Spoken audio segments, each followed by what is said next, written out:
Hello అందరికీ welcome to సిదిమా vlogs. ఇప్పుడైతే పిల్లల కోసం యూట్యూబ్ ఛానల్లో ఏ రైమ్స్ కావాలంటే ఆ రైమ్ అయితే పెట్టేసుకోవచ్చు.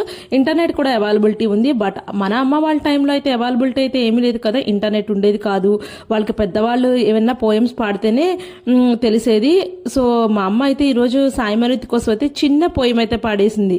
కాకి పొడవల కాకి కాకి నోట్లో దీపం బుడ్డి దిబ్బకేసి దిబ్బ నాకు గడ్డి ఇచ్చి గడ్డి తీసుకెళ్ళి ఆవు కేసి ఆవు నాకు పాలు ఇచ్చి పాలు తీసుకెళ్ళి పంతులకిచ్చి పంతులు నాకు పద్యం చెప్పి పద్యం తీసుకెళ్ళి మామకిచ్చి మామ నాకు పిల్లానిచ్చి పిల్ల పేరు మల్లె మొగ్గ నా పేరు జమీందార్. మీకు కనుక మా అమ్మ పాట నచ్చినట్టయితే చిన్న లైక్ చేసి షేర్ చేసి సబ్స్క్రైబ్ చేసుకోండి. చాలా హ్యాపీగా ఫీల్ అవుతుంది. ఇలాంటి మరిన్ని పాటలు కావాలి అంటే మీరు జస్ట్ కామెంట్ సెక్షన్లో కామెంట్ అయితే పెట్టండి. నేను ట్రై అయితే చేస్తాను కలెక్ట్ చేయడానికి. Thank you for watching.